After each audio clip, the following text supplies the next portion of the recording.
Hello friends, તો આજે છે ને મારે તમારી સાથે એક ઘટના શેર કરવી છે. 28 મે 2025 ના રોજ એક ઘટના ના કહી શકાય, પણ એક કેસ કહી શકાય, કિસ્સો કહી શકાય, જે આજકાલના જનરેશનને જાણવા જેવું છે. 16-17 વર્ષની ઉંમરમાં તમે ગર્લફ્રેન્ડ બનાવો. નો ડાઉટ તમારી ફ્રેન્ડ હોય, પણ ગર્લફ્રેન્ડ તો ના જ હોવી જોઈએ. એક બાળક છે 16-17 વર્ષનું, અને 10મા ધોરણમાં એ ફેલ થાય છે, 3 સબ્જેક્ટની અંદર ફેલ થાય છે. અને જ્યારે એના પિતાને ખબર પડે છે કે 3 સબ્જેક્ટની અંદર ફેલ થાય છે, અને પછી જે એનો ફાધરનો મેસેજ આવે છે ને, એ મેસેજ મેં વાંચ્યો ને એટલે 1 મિનિટ માટે હું શોક થઈ ગયો. આંખમાંથી આંસુ નીકળી જાય કે તમારા માતા પિતા છે તમને ભણાવવા માટે આટલી મહેનત કરતા હોય, અને છતાં તમે રિઝલ્ટ ના લાવી શકો ને, તો એક આપણા માટે તો એક કલંક કહી શકાય. કેમ કે તમારી 16 વર્ષની ઉંમરની અંદર તમારી ગર્લફ્રેન્ડ રાખવી, ચલો તમે સક્સેસ થઈ જશો, એ પણ મળી જશે તમને, એવું નથી કે નહીં મળે, મળી તો જવાનું જ છે બધાને. તો એ મેસેજ હતો, એટલે આજે એ ઘટના છે ને તમારી સાથે થોડી શેર કરવી છે. તો હું તમને એ મેસેજ છે ને વાંચીને સંભળાવવાની, એક સ્ક્રીનશોટમાં લગાવી દેશે, તમે જોઈ લેજો. એ મેસેજ મેં જ્યારે વાંચ્યો ને, ત્યારે મને એક પલ માટે તો આમ શોક લાગ્યું કે નહીં, આવું ના હોઈ શકે એમ. તો એ મેસેજમાં છે ને એવું હતું, એના પપ્પાનો મેसेज હતો कि बेटा अब तो काम करो और शादी के टाइम पर घर आ जाओ, जहां भी शादी हो वहां पे डिस्को करो, शादी बंद हो जाए फिर वापस गंदा मजदूरी करो, अब मुझे कभी मत बोलना कि मुझे पढ़ाया नहीं, और मेरे लिए जब तू घर आए तो जहर लेके आना.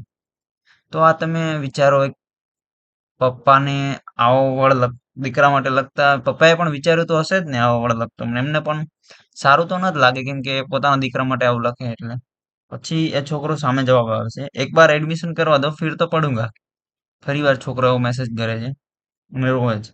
તો ફરી એના પપ્પાનો રિપ્લાય આવે છે કે મેરે દિમાગ સે બહાર કી બાત હે, અબ ખુદ એડમિશન કરો. છે ને, હવે મારા દિમાગની બહાર છે, એમ કે તમે ભણો, મહેનત કરો, પૈસા કમાવો અને ફરી એડમિશન કરો. ફરી મેસેજ આવે, ખુદ કમાઓ, ખુદ પડો, પાસ હોને કે બાદ ખર્ચા મેરા હોગા. એવું કહે છે કે તમે ખુદ કમાઓ, એડમિશન કરો, પઢાઈ કરો, અને પાસ મીન્સ પાસ થઈ જશ ને પછી હું ખર્ચો કરીશ તારો. અને થર્ડ મેસેજ છે, જે લાસ્ટ મેસેજ એના પિતાનો હતો, कि मैंने बहुत समझाया था, कर बेटा, इधर से निकलना उधर से आना, ये दोस्त के साथ वो दोस्त के साथ, बाप तो फालतू के बोलते रहते हैं, अब देखा ना दोस्ती का नतीजा.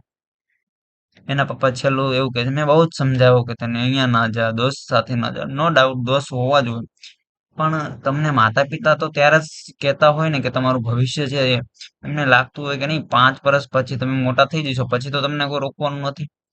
તો આ મેસેજ હતો, એટલે આ ઘટના તમારી સાથે શેર કરવાની થોડી ઈચ્છા થઈ એટલે શેર કરી છે. આ મેસેજનો સ્ક્રીનશોટ હું અહીંયા સાઈડમાં લગાવી દઈશ, તમે વાંચી લેજો.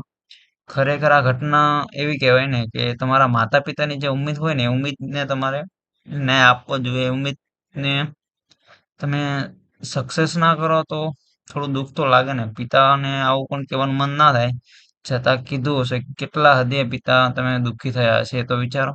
તો આ ઘટના હતી એટલે આજે તમારી સાથે શેર કરી છે. બાકી તમારી ઉંમર છે સ્ટડી કરવાનું, સ્ટડી કરો. બાકી ગર્લફ્રેન્ડ છે, તમને આગળ જતા સક્સેસ થશો એટલે મળી જ જવાનું છે, અને એમાં કઈ છે નહીં કે ગર્લફ્રેન્ડ